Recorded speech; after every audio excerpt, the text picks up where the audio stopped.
Resident Evil is in fine form. In fact, it might be in the best shape of its life. For close to a decade, the franchise has had next to no missteps, instead having enjoyed a steady stream of games that have not only enjoyed widespread critical acclaim, often to a degree that most games can only ever really hope for, but also commercial success to match, with the survival horror series consistently ranking as one of the biggest moneymakers year over year, alongside the Monster Hunter series. Ethan? Are you alright? You shouldn't be here. What do you mean? You contacted me. No, I wouldn't. Did I?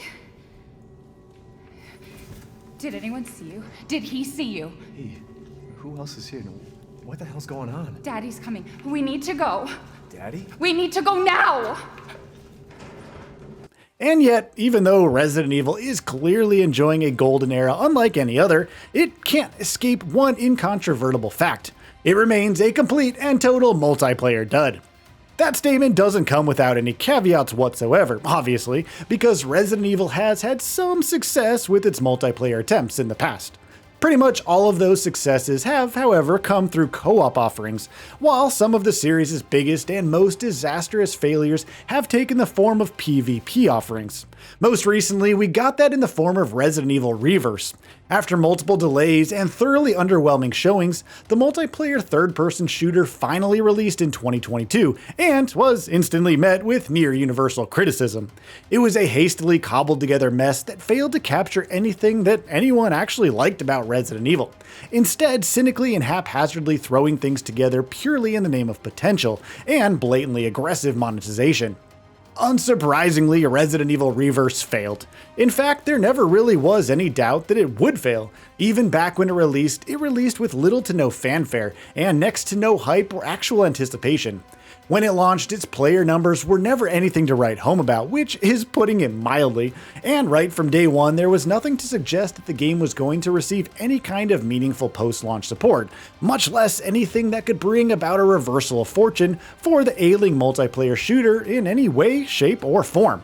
So when the developer recently announced that Resident Evil Reverse's dusty, rarely used servers were going to be fully shut down this June, there was virtually no one who was surprised, and definitely no one who was sad to see the game go. And yet, this is only the latest in a long list of multiplayer failures for the premier survival horror franchise. Just as Reverse launched as an addendum to Resident Evil Village, before it, the developer released another PvP Resident Evil game, Resident Evil Resistance, to go along with 2020's Resident Evil 3 remake.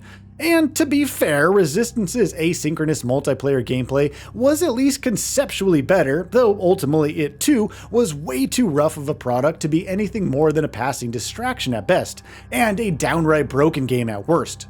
Before Resistance, meanwhile, we got Umbrella Corps, which may very well have been an all-time low for the series. Releasing back in 2016, it came out before the franchise had found its form again, which means tolerance for bad Resident Evil games among the community was already at its absolute lowest. And yet, had Umbrella Corps come out even under much better circumstances, you can't imagine it would have been much better received.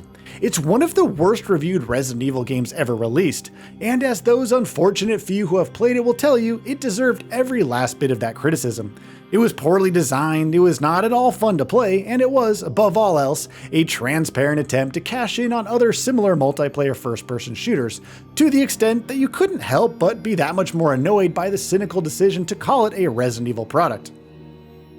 All of which is to say Resident Evil can't seem to stop tripping over itself where PvP multiplayer games are concerned. The closest thing the series has come to being halfway decent in this arena was on a conceptual level with Resident Evil Resistance, and even that's a game that ultimately failed to do justice to its admittedly intriguing ideas. That should tell you something about how horrible the series' track record with this type of game has been. When it comes to multiplayer, Resident Evil needs to stop chasing after PvP trends and just start focusing on the things that it's good at. Because, as I touched on earlier, the franchise has had some success with a few of its multiplayer outings over the years. Essentially, anytime it has found any real degree of success on that front, it has been with the co-op side of things.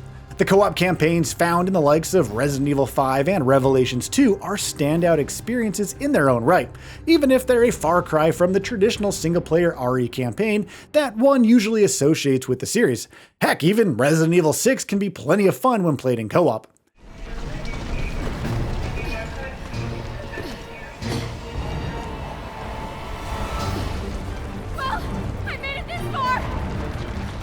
We can't let her win! And then you have the Outbreak games. Released in 2003 and 2004, the Outbreak duology has gathered a sizable and dedicated fan following over the years, and it's pretty easy to see why. Combining classic fixed-camera survival horror design with engaging and smartly balanced co-op gameplay, Outbreak and Outbreak File 2 set a blueprint for how to make a multiplayer Resident Evil game that hardcore series fans will actually show up for. And yet, frustratingly enough, that's a blueprint that the developer refuses to follow. Okay, it's done! Eric!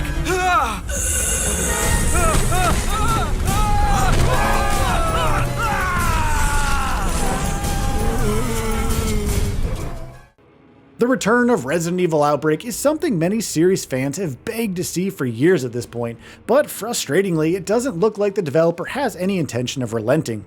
What's particularly maddening is the fact that such a game could easily be designed around a viable live service model that players would actually like to engage with, if done well enough, of course, we have to say that.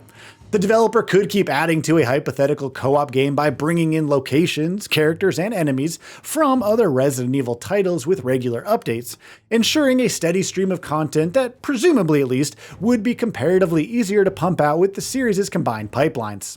Whether or not that will ever actually happen is of course anyone's guess, but at the very least we do at least hope to see the developer stop wasting its resources and our time with poorly thought out, hastily duct taped together, aggressively monetized PvP multiplayer Resident Evil games.